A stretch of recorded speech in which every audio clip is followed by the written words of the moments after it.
Thanks for choosing this free Anfield Index podcast. If you'd prefer to listen to this or any of our other shows without adverts, then now's the time to check out Anfield Index Pro. With AI Pro, you can supercharge your entire listening experience. You'll not only get all of our podcasts without the ads, but you'll have them far faster with our Quick Publish feature available exclusively for subscribers. AI Pro also puts you in the heart of our sound studio, with an option to listen to many of our shows live and interact with the podcasters in real time as the shows are recording. Upgrading couldn't be easier. AI Pro is available on all popular podcast platforms, and we have our own apps for Apple and Android. Just head on over to AnfieldIndexPro.com and get started today. Hello and welcome to the Pep Guardiola is a Fraud show. I'm Dave Hendrick and today is Thursday. It's a wonderful day. Manchester City have once again collapsed in the Champions League and been dumped out at the semi-final stage by Real Madrid, and Real Madrid will now go forward to face Liverpool in the Champions League final in Paris. We could talk about Liverpool, we normally do, but let's just focus in on Pep, because last night was really special. It was a really special way to blow a Champions League semi-final. So City went into the tie 4-3 up on aggregate. They should have won that first leg more convincingly. They probably should have won it 7-5, 8-5, something like that. It was a ridiculous game of football in which neither team really defended. And I told everybody, don't write this Real Madrid team off. There's just too much nous. There's too much experience. And there's too many winners. There's too many winners in this Real Madrid team to just be written off against a team who have habitually choked in the Champions League. Real were the better team for the first 70 minutes. Now, City felt like they were playing within themselves, but Real were the better team and had the better chances. Benzema had a good headed chance. He had a good half-volleyed chance. The only chance City really had in that first half was the Bernardo Silva one on his right foot, which is his weaker foot, stretching as the ball went away from goal, trying to get it in at the near post past Thibaut Courtois. There was the other Benzema chance, which was ruled out as offside, but the replay seemed to show that he was onside, and if it had gone in, it may well have counted. That was the first half. In the second half, Vinicius Jr. missed a really good chance, and then his first touch let him down twice when he was in behind the City defence. So Real were creating chances, and City weren't playing well. But then City went 1-0 up. It's a brilliant goal by Mahrez. Absolutely outstanding finish that nobody can take away from him. That's on 73 minutes. City are now 2 goals up in the tie with 17 minutes plus stoppage time left. So you'd say 20, 22 minutes, somewhere in that region. Pep decides to bring on Jack Grealish. Now, he's already brought on Zinchenko for Kyle Walker and moved João Cancelo across to right back. He's brought on Gundogan for De Bruyne. Those are understandable moves. Walker had been hurt. He'd been out injured. He came back. He clearly wasn't at 100%, and his pace was bailing them out time and again. He kept getting beaten by Vinicius and then been able to get back into position because of his pace. But all of those sprints clearly had an effect on him. So they make that first change, brings Zinchenko on, Cancelo comes across, that's fine. They take off De Bruyne, who looks exhausted and hasn't played well. They bring on Gundogan. Then they score. And then you're looking at it and thinking, now is the time to manage this game. Now is the time to solidify your shape, improve your defensive structure, and see this game out. Now, the change to make here was to bring on Nathan Ake. You bring on Ake for Gabriel Jesus. You put Bernardo Silva into the front three, where his ball retention, his ability to carry the ball, and his ability to win cheap free kicks will really pay off. You push Zinchenko into midfield, where he plays for his international team and is outstanding. And you bring on Ake at left back, who is a better defender than Zinchenko, better in the air, better 1v1, and also can offer you something of a threat at set pieces. So you still stay with the same 4-3-3. You still have your attacking threat with Bernardo, who's an outstanding footballer, joining Mahrez and Foden in the front three. You get more solid in midfield. Now you've got Gundogan, you've got Rodri, and you've got Zinchenko. And then you get the back four of Cancelo, Diaz, Laporte, and Aki. Now, some people said, well, that would be inviting pressure. No, it wouldn't. Not in any way, shape, or form would that be inviting pressure, because you can now control where the game is played a bit more. Aki's just as quick as Zinchenko, so you can play the high line. He's not as good on the ball, but he's good on the ball. He's decent. Zinchenko is not a truly defensive-minded midfielder, despite the fact that Pep plays in left back. He's quite an attack-minded player. He's got good ball retention. He's a good passer. It's good vision. So your midfield still enables you to progress the ball, and now you've got a balanced front three. Instead, he brings on Grealish. And the logic behind this, apparently, is that Grealish can protect the ball, Grealish can run down the clock, and Grealish can win free kicks. And that slows the game down. Well, Grealish won 2 free kicks in the time he was on the pitch, which, including extra time, was 47 minutes. He also gave away 2 free kicks. Now, giving away free kicks is just inviting pressure on yourself. And he gave the ball away 7 times. 7 times, which invited pressure back on City. And if you watched, you saw City target him, take the ball off him, and push upfield. Oh, but he almost scored twice. No, he missed 2 sitters. Let's describe it as it happened. He missed 2 absolute sitters. That's what he did. It wasn't that he almost scored. He should have scored. They're easy chances. Now, it's not the fault of Jack Grealish, though he was poor and he has been poor this season. It's the fault of Guardiola not being able to see out a game, not knowing how to manage that situation. Real looked dead to rights. Real brought off Modric. They brought off Toni Kroos.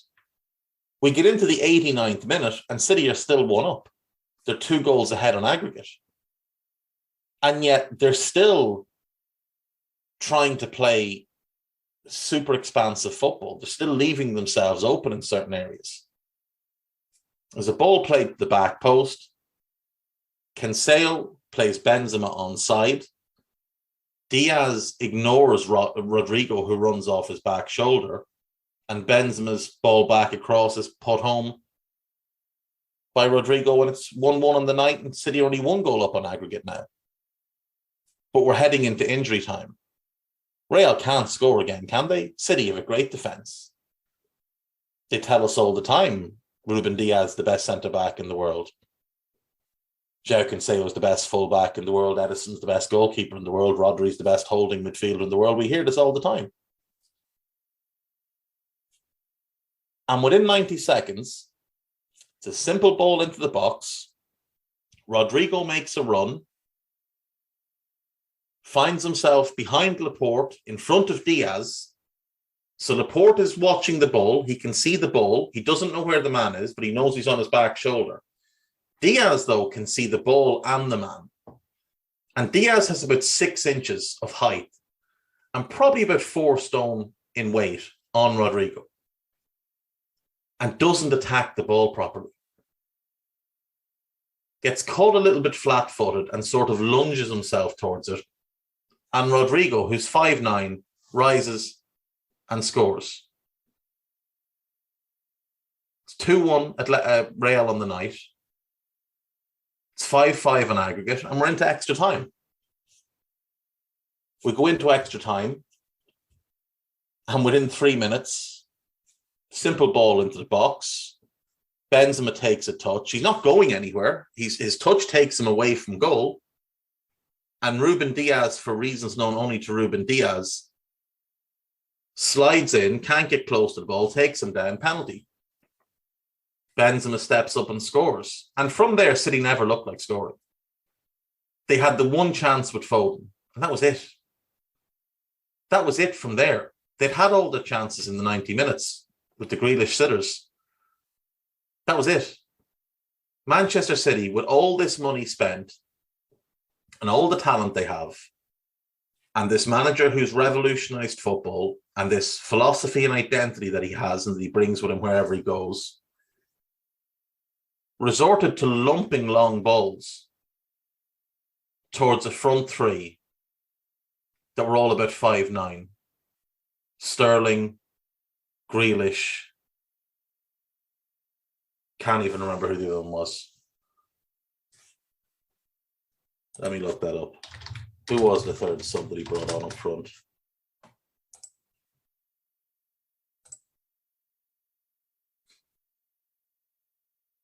That was it, Sterling and Grealish. He did push Bernardo into the front three. He did, because he brought on Fernandinho, and then when he took Rodri off, they just looked lost. So yeah, they just resorted to lumping long balls into the box in some strange idea that they were going to get something from that. And Jesus Vallejo, who has barely played all season, just came on and headed everything away. Nacho headed everything away. Even Dani Carvajal looked comfortable. That is one of the most spectacular collapses in Champions League history. And we always hear about this, Pep versus Klopp thing. Well, look, Pep has won far more than Klopp. And he has, but let's dig into that for a second. He took over at Barcelona and he won his 2 Champions Leagues there. At Barcelona, he had Messi, he had Iniesta, he had Busquets, and he had Xavi. All of whom came through the academy. And he had Carlos Puyol, also came through the academy. So their 5 most important players all came through the academy. He had nothing to do with the acquirement of those players. They were just there. He inherited them. They were all ready to go. He also had Pedro, who came through the academy and was also a key player. So with Messi, Iniesta, Xavi, and Busquets, who at the time, all 4 of them were top 10 players in the world. And 3 of them were top 5 in the world most seasons. He won his 2 Champions Leagues. Since leaving Barcelona, he has reached 1 Champions League final. Last season against Chelsea. And they lost. Jurgen Klopp, who's never had Messi, who's never had billions to spend, has reached 4 Champions League finals now. And is 4-1 against Pep without Messi. Pep went to Bayern Munich when he left City, took the year off, went to Bayern Munich, took over a Bayern Munich team that had already won the treble, including the Champions League. And yes, he did win 3 straight league titles there. But Bayern had won the title before he got there, and they've won the title in all 6 years since he left. In fact, the only manager to win the Bundesliga since the beginning of 2009-10 who wasn't in charge of Bayern Munich was Jurgen Klopp. Niko Kovac won the Bundesliga in charge of Bayern. Jurgen Klopp won it with Dortmund, who had about the 6th biggest budget, about the 5th biggest wage bill in the country at that time. Pep took over a giant and just kept them where they were. All he did was maintain the standards. He won 3 league titles, but again, they've won 6 since he left.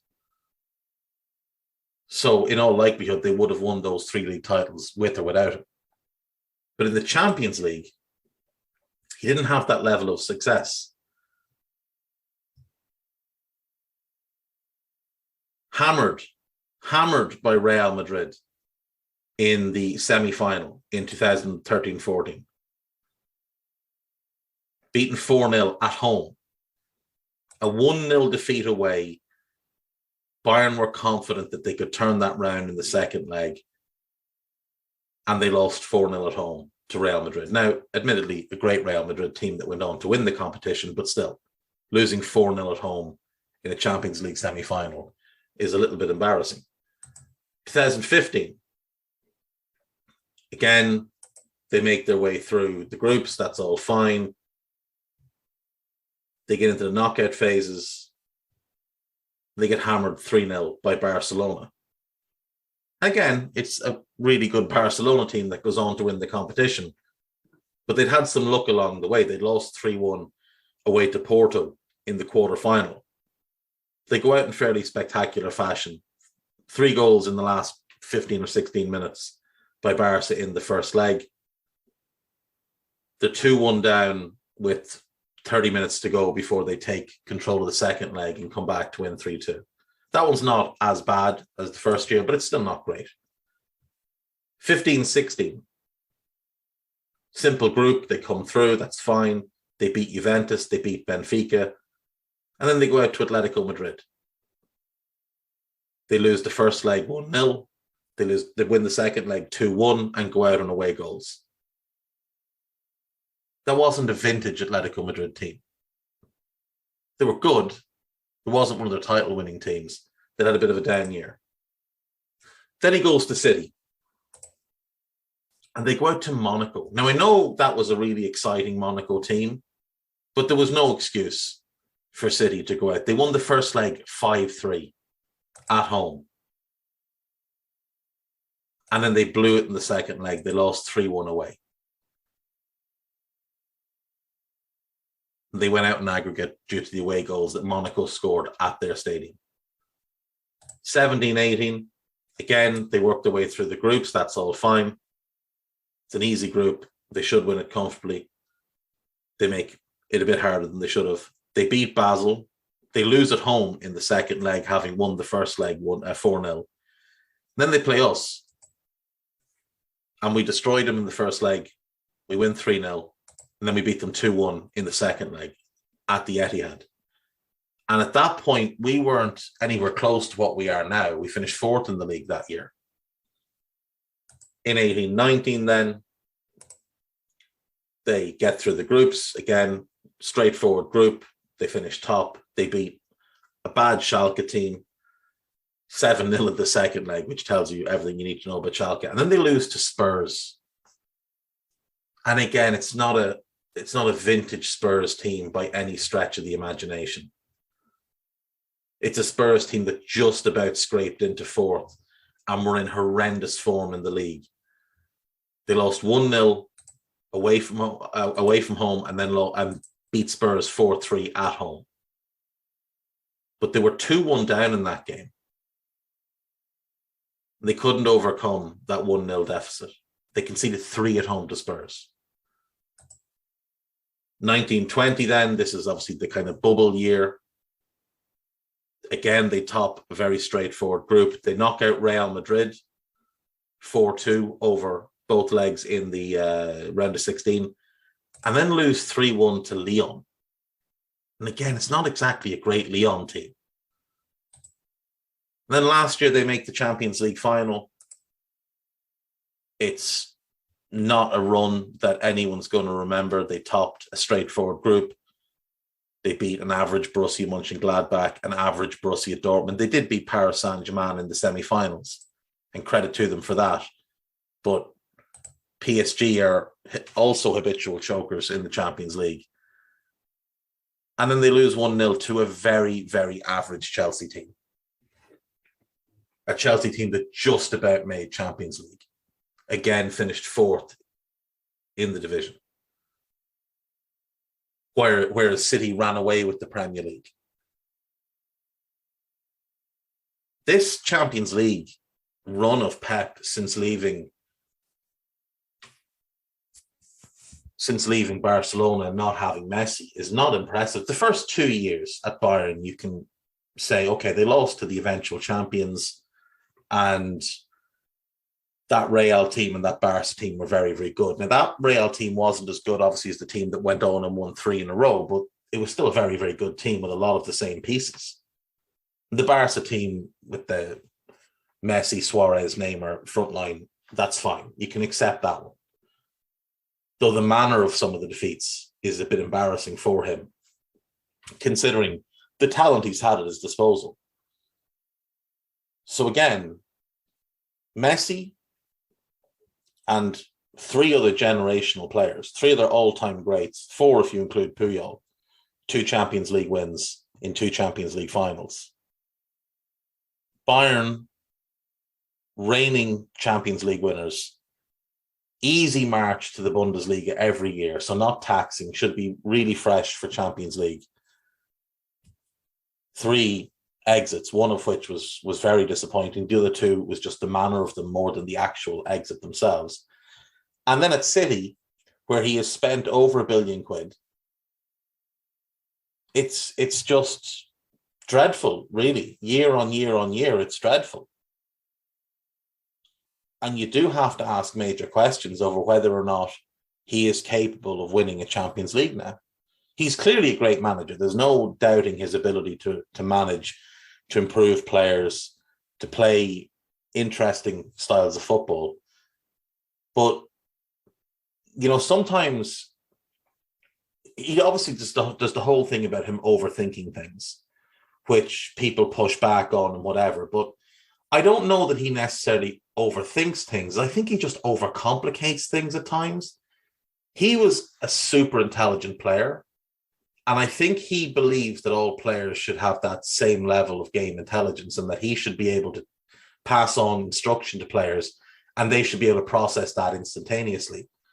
And while some players can, okay, Gundogan's very intelligent, Kevin De Bruyne's very intelligent, others aren't so much. And when he's feeding them a lot of information, I do think sometimes players' eyes just glaze over. We've all seen the clips of him in the footage and, on the sideline giving 15 lines of instruction to a player. Whereas Rodrigo was asked what Carlo Ancelotti told him before he went on last night.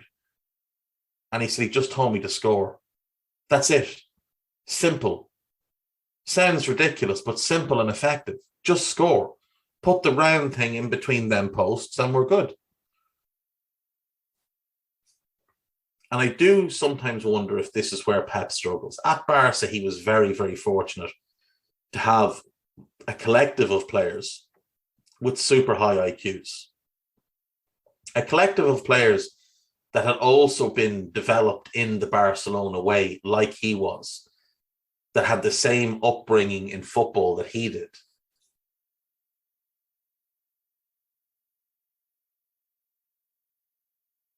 And that era of Spanish football, some of the most intelligent players going, and even the other ones that came in from abroad, like Thierry Henry, super high intelligence.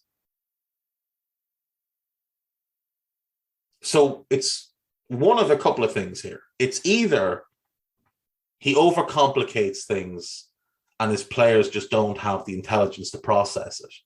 He overthinks things and makes mistakes. And he made a mistake last night with that substitution. I will stand by that. He should have brought on Nathan Ake.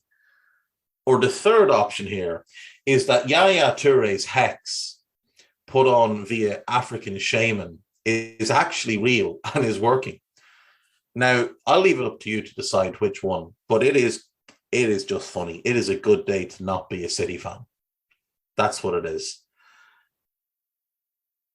Also, slight side note, is Kevin De Bruyne the best player in the world today who hasn't won a Champions League?